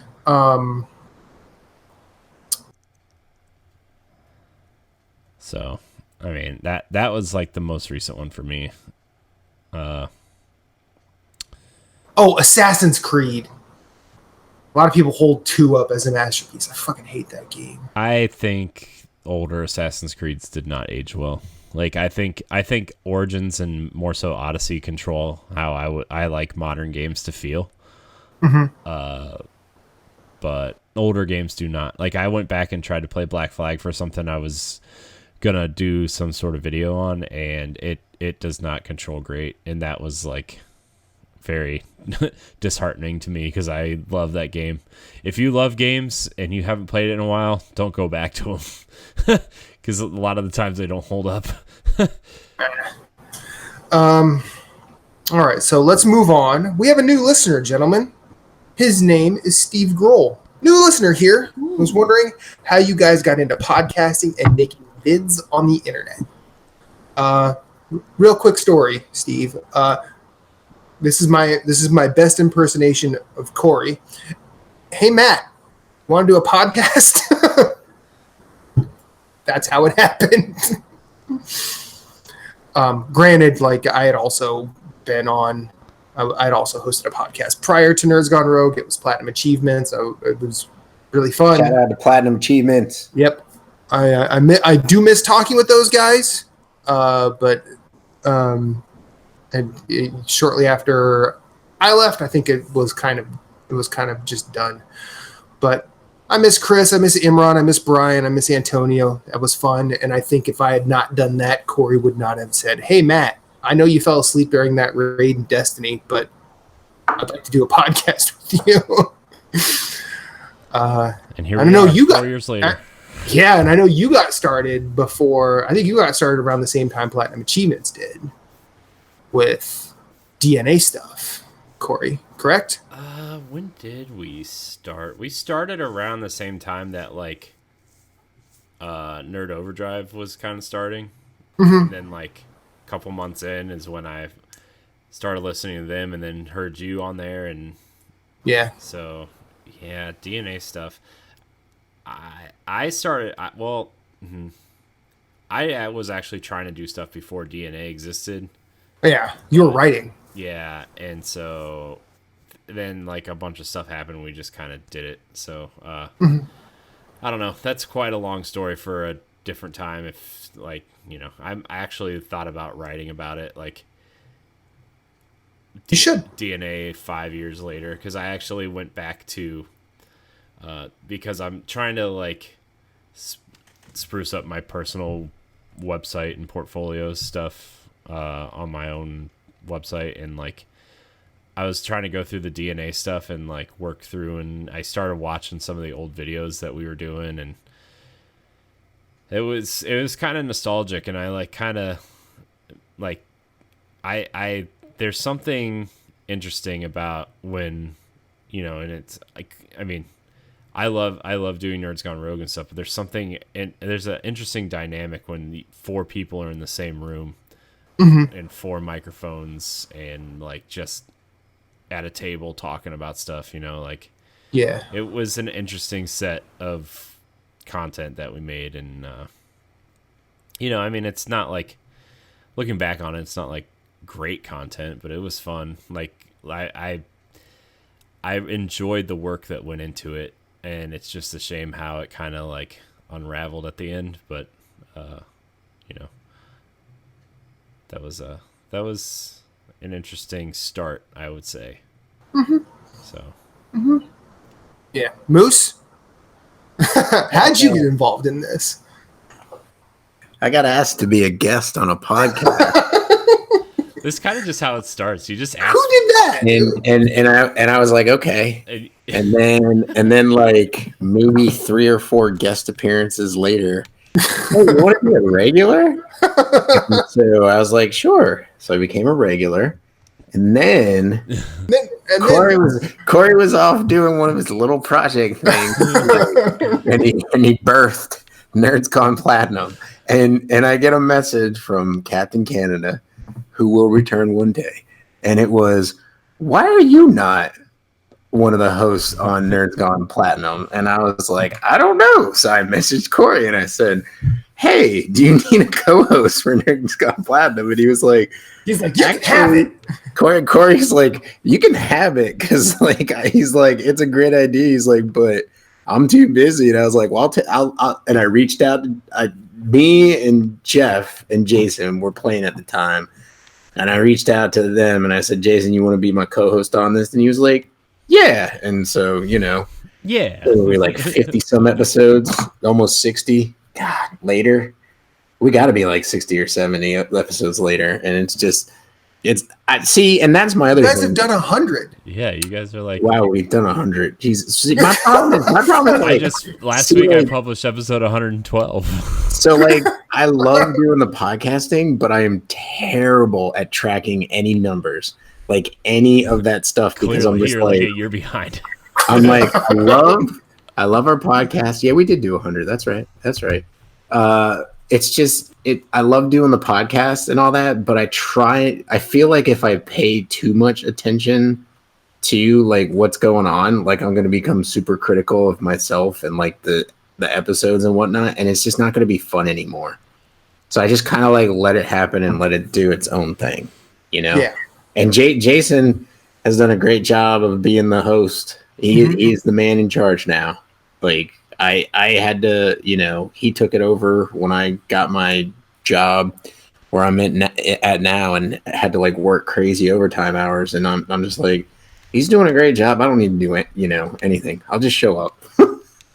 Yep. I'll just So- show up. It's fine. Yeah. It's It fine. works. It works. I'm still glad I had the idea of making Jeff the third. I'm just gonna say it. I will continue. Yeah. I will continue to brag about that, even with that Oninyaki dad joke. Yeah, he's a terrible dad joke, isn't he? God bless him. Yeah, I think we covered that one. So, you want to do a podcast? Just ask people. Yeah, just I think the greatest advice you can give somebody about doing a podcast is find something you're interested in and just talk about it. Like all three of us love video games. Granted, we don't talk about like music and movies a lot on the show. It tends to be video games, but find people that you like, you enjoy being around and talking with, and then find a topic that you like, and you can make a podcast about anything. It's true. So and you can just be out there having fun, I mean, and especially for like the first few episodes, allow yourself to find a rhythm. Yeah. Don't try and regiment it. Don't try and Also, don't record make sure you guys set a time. Like, okay, we want our show to be like maybe this long, and try to stick to that, because we did not do that our first 5, 6, 7, 8 episodes. We went forever. Some of those shows. I think our first episode was like 3 hours long. No, it's 4.5 actually, and I took a half-hour nap midway through it. It was great. That's the other thing. Just don't you don't have to think of like what are we gonna have segments of our show? What are they gonna be? Just talk about your topic. Pick like some things to talk about. Or if you even have a topic, like just let a conversation happen. Yeah, conversations happen. Like, hey, what are you playing today? And then just go off on a tangent. Tangents are fun. But then, like like Corey says, like I swear to God, I wanted to kill both of them when we were doing the early 20 questions. I was like, this is ridiculous, because I was in the throes of like working like 12, 14-hour days, and I'm like, I have to go to work tomorrow. I have to be up at like 5 o'clock to be in at work at like 6. I don't want to deal with 20 questions. And it was just like droning on and on. I'm like, this is what we need. And we had the regiment, and now it's a lot better, though. We haven't done 20 questions in a long time. But we haven't done 20 questions because it's still Captain Canada's turn.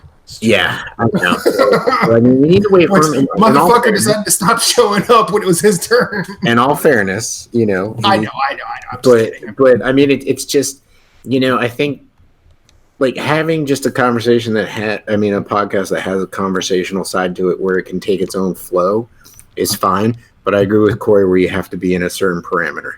Yeah. Be like, okay, it's a 2.5 hour podcast. Yeah, and don't be afraid to just like be different too, because like sometimes you listen to shows like, okay, I want to do like a weird new show or something, and it's like, why? So many other people do that. Do something different and unique. And like, if you have like, we talk about new stuff sometimes, but that's usually because we have a question about it, or it might be important to talk about. Or if it's something like today where like the indie world thing happened, and that kind of rings my bell, so I want to talk about it. Plus, like, if you like work or have a family and can't keep up with everything, like I have really found out a lot lately in the last year-ish, year and a half-ish, that you literally can't keep up with everything, even if you want to. Like, there's no point in trying to do that to yourself. So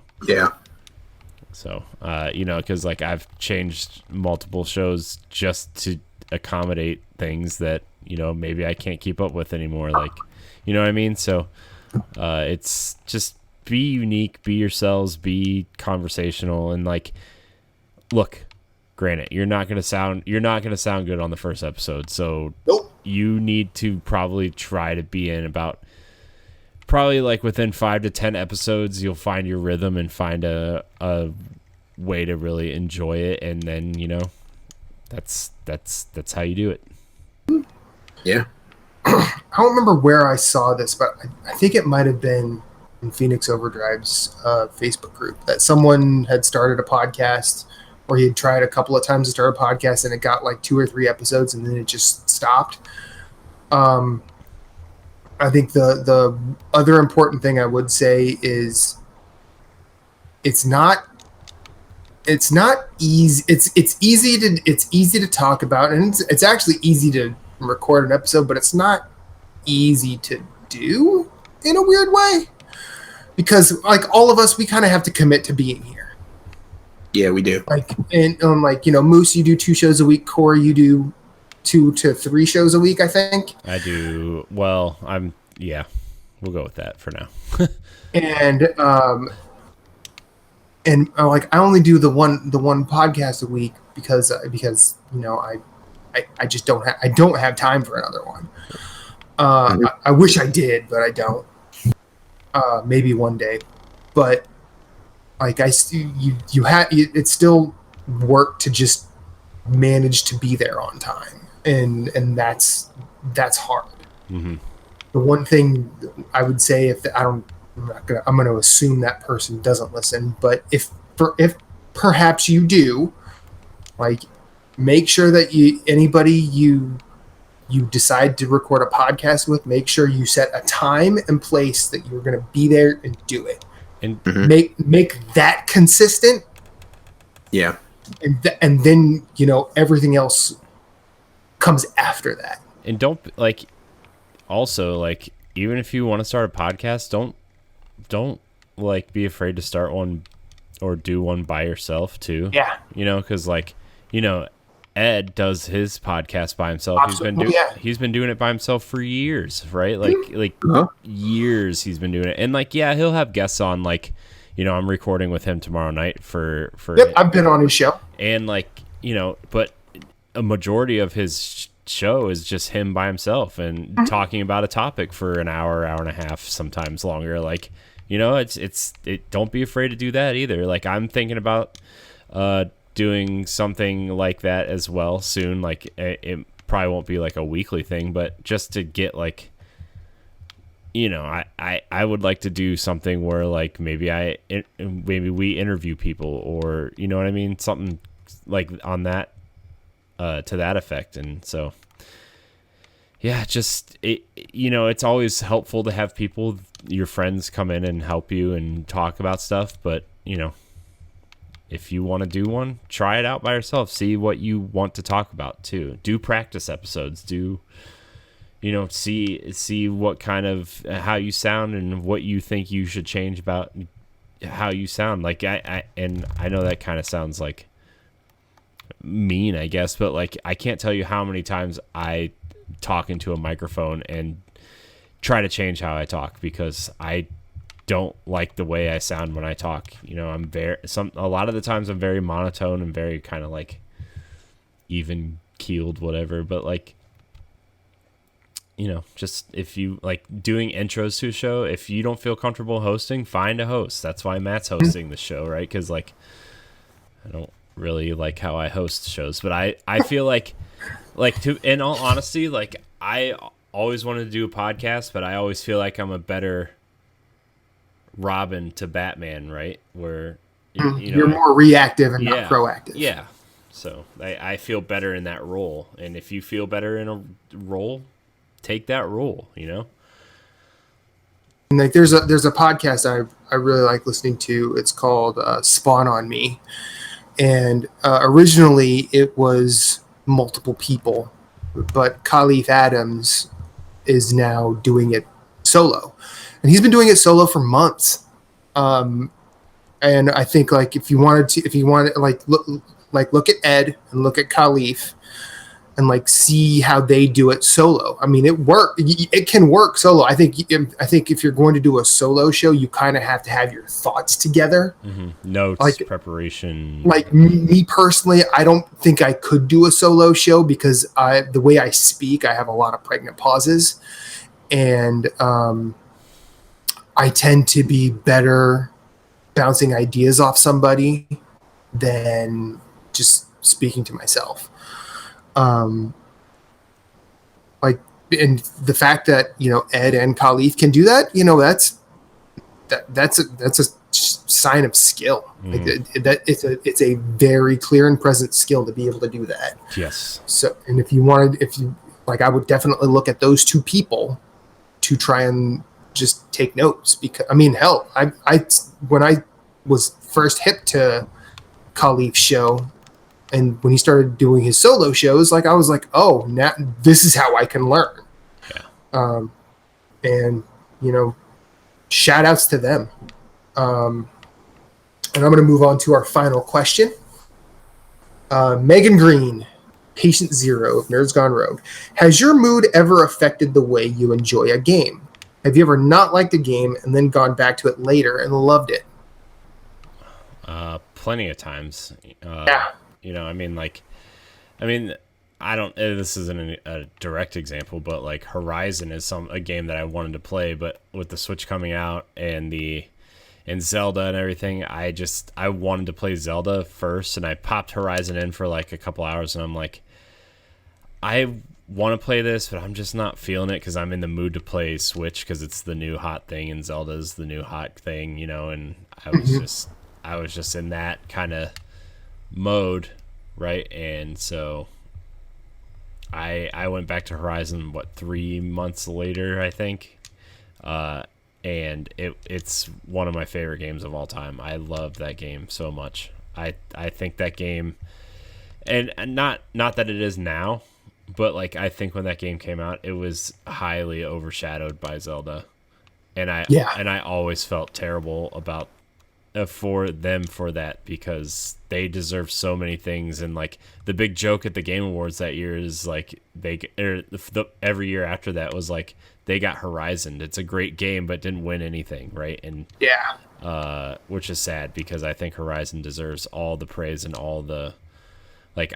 If it came out any other year, that would have. I think it may have been a Game of the Year. Came out any other year except the year later when God of War did. Well, I mean, you know what I mean. Like I feel like it had what it took to be a Game of the Year contender. Oh, definitely. Or Definitely. Like winner, and it just got shafted by Zelda. 2017 was such a good year for games, though. It really was. No, I agree. There were so many games that got shafted that year. Like there really were. Moose? Probably Dark Souls. I was gonna say, like, I'm pretty sure Bloodborne is that for you because you started it. No. Well, no, I want to say no because Dark Souls I bought. I think it was like one of the first digital games I bought on 360 when they started offering like digital games on 360 in that gen, and kind of got into it and just wasn't in the mood for it. And because I was like, I don't know where I'm going, I don't know what's going on, and because I feel like games lately have kind of done that hand-holding thing, and then like Dark Souls was like, nah bro, we ain't doing that, which is fine because we, as I think a gaming society, have gotten away from just exploring and are now like, I need to know where I'm going, what I'm doing, what's going on. And sometimes it's nice to have that, and sometimes it's nice to just have like this adventurous side and just be like, what am I going to do, exploring, like figuring things out. So then it was Bloodborne. I started Bloodborne because I bought it in like the fall of 2015 or whatever. And then 2016 really stepped into it and started hitting it. I'm like, what the hell's going on in this game? Everybody's mad at me. Everyone's trying to kill me. I don't know what's going on. So I just kept playing. And then we hung out and became friends and started playing it together and platinumed it. Well, I platinumed it. But anyways, I went back to I started Dark Souls 3 and loved that game and eventually beat that. And then when the remasters of Dark Souls came out, I came back to it and started playing it and thoroughly enjoyed it, because I knew what was going on. You know what I mean? So that was a nice experience, but that's one of the games where I'm just like, at first, and I feel like I can't say it for sure yet, but I think it will, but like The Witcher will fall into that category. And I think with The Witcher, it's just because of the controls. I will say it to my dying day that the controls in The Witcher are fucking trash. Like, especially when you're going from a game like Bloodborne to The Witcher and the goddamn auto-targeting system in The Witcher, and you're just like, I don't want to target enemies. Like, why are you auto-targeting enemies? Just let me roll away. no, we're going to auto-target this enemy and roll you into the enemy, and then you're going to die. And it's like, well, this is fucking stupid. Yep. And so, anyways, I want to go back to The Witcher, and I do want to play it and beat it just because I want to give it that chance. I've heard such good things about it. I did enjoy my time with it story-wise. Like I said, it's just I played it so I played Bloodborne so much that trying to jump to The Witcher was just like, no. Like, I don't even want to deal with these controls. So, hopefully Cyberpunk, even though Cyberpunk will be more first person, hopefully it controls really smoothly. You know, that'll be nice. I mean, I'm actually looking forward to Cyberpunk. So, surprise. It looks good. For me, the only one I can immediately think of is actually The Binding of Isaac. When I played that on, I don't remember if it was PS3 or PS4. I think it might have been PS4. When I first played that, I think I got to a point where I could consistently get past the first 2 levels. Never really got to Mom, and I was just like, yeah, I'm not feeling this. Yeah. And I don't know if, I mean, I was still really new to roguelikes at that point. Like, I had played Rogue Legacy, I had played Spelunky. I'm pretty sure I'd played some others at that time, and was still trying to figure out, you know, the language of that genre or style of game. Mm-hmm. And when there was a point where I came back, and I had multiple, you know, failed runs, as you do. But I found myself unlocking something, because like the way Binding of Isaac works is you can perform certain tasks, and you can either unlock a new character, or you can unlock, you know, items that'll show up, or that'll show up in the pool of RNG. It's not so much like Dead Cells where you're unlocking like specific weapons you can start with, or anything like that, but it just sort of expands the item pool that you can pick up. And when I started doing that, like, that started, you know, enforcing the feedback loop. And then when I unlocked the character Azazel, like, that was where I'm like, okay, I'm gonna try and play as this thing. And then he, you know, Azazel can fly, and he shoots lasers out of his mouth. Lasers. And that was where I'm like, okay, now I'm in, because like this is a character I was consistently good at. I consistently got to Mom with him. I was consistently doing a lot better, and then now, like, I'm to a point where I've gotten a whole bunch of marks unlocked on Switch. Next to nothing on PS4, but that's, you know, I'll keep playing it. But yeah, The Binding of Isaac was not to me what it is now. Like, I recognize it as something good and deep, but I didn't really understand the scope of that until later. And now I'm fully on board, and I fully want to get better at that game, and maybe eventually platinum it. I don't know. We'll see. You should do Cool. it. Do it. That'll be a long time, man. Do it. Like, I thought of, like, we were, I don't remember who was, I think Lee on Facebook somewhere said he missed my morning streams, and I've actually thought about just playing Binding of Isaac on stream in the mornings again. But then Jason and I started playing Neo, so maybe I'll stream that. I don't know. I'll probably have to have a conversation with Jason about that. Yeah. But that's all our questions. Actually, no, it's not. Because I know Alan Heinen on Facebook asked, what is the worst album you've ever heard? And then he said, insert rant from Keel here. Do you have Either of you have an answer, or should I just go? No, I do not have an answer. I'm not going to lie to you. Okay. Mariah Carey's Christmas album.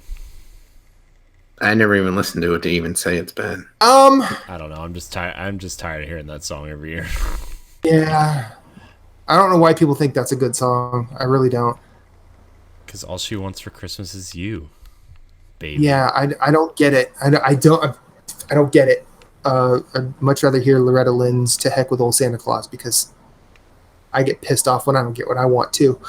The worst album I've ever heard. When I saw this question, the only thing I could think of was the worst album I reviewed when I was at Mixdown.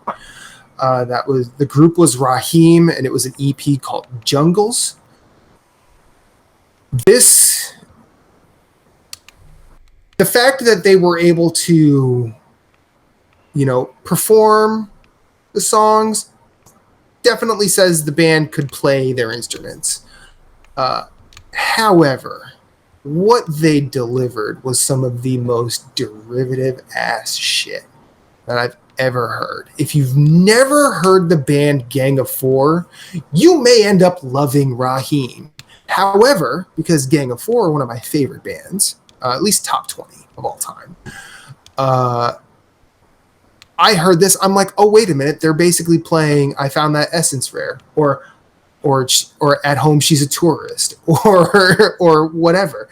Like, they're playing Gang of Four songs but using different lyrics. It is basically what people complain about the hip hop art form. Is it's just, they're just using other people's to be famous. These guys were literally playing Gang of Four songs with different lyrics, and not only that, the lyrics weren't even good. They were just bad. They were just bad.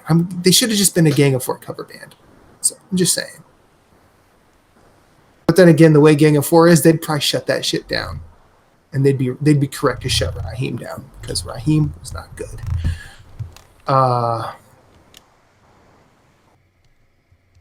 And I don't even know if that's the worst album I've ever heard. I mean, I have listened to some Starland Vocal Band in my time, and Lord knows that's not fun. Depending on the company you keep, some people have tried to tell me ABBA is bad, and to them I've said, fuck you. They're the best. I mean, definitely one of the best singles bands in history. And then Justin Doss did ask, does this mean more PS4s will be sold now that Spider-Man's the only place where you can purchase it?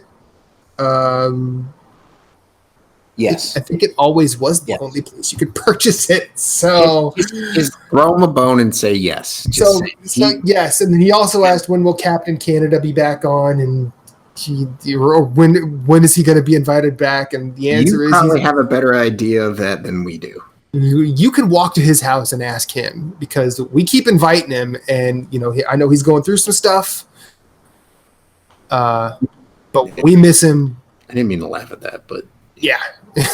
No, it's I mean, look, he has an open invite to come back when he's ready, right? Yep. Mm-hmm. Yeah, that is it. He is our fourth chair, so always will be. Yes.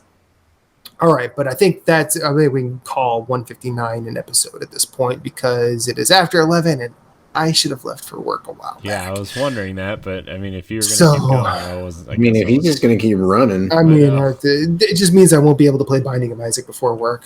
Oh, no. Oh, no. Oh, no. So, yeah, this has been episode 159 of Nerds Gone Rogue. My name is Matthew Keel. You can find me at infinite_rewind everywhere. Check out everything we do, nerdsgonerogue.com. Corey will do the rest when he ends the show. We are giving away Astral Chain. Tune in next week when we do that. Is that next week already? Jeez. All right. It doesn't come out that soon. No, it comes out next. It comes out Friday. Not the Friday after this one, but we're giving it away on the Monday because that's when we record. Remember? It comes out in September. No, it comes out August 26th. Yeah. Or no, August 30th. I'm sorry, August 30th. Okay. Anyways, yeah. Right. Holy shit. That's too soon. Moose. Tell us where we can find you, and tell us about Nerds Gone Platinum.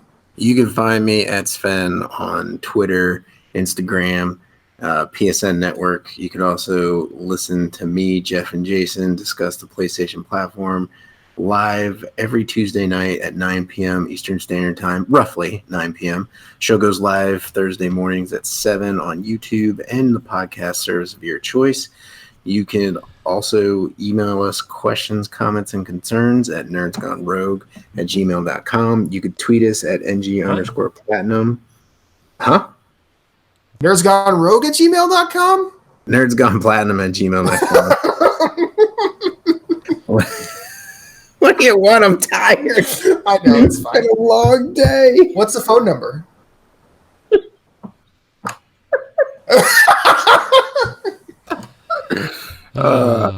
Corey, take us home. All right, you can find me at CoreyNHG713 on Twitter, CoreyNHG on Instagram and Mixer. Please come check out my channel. I would appreciate the follow. That's all you got to do is click the heart. It's easy. And if you have an Xbox Live account, you already have a Mixer account. It's double easy. You can find Nerds Gone Rogue every Monday, edited in podcast form on your podcast service of choice, iHeartRadio, Spotify, YouTube, and you can also find us live on Monday nights right here on youtube.com/nerdsgonerogue and nerdsgonerogue.com/live. I have to fix that link, but it should be there anyway. Yeah. Let's see. You can also follow us on Twitter at nerdsgonerogue, Instagram at nerdsgonerogue_official, and visit our website, nerdsgonerogue.com. I think that's it. I want to thank everybody so much for watching. And until next week, we love you. Banana and out. You're welcome.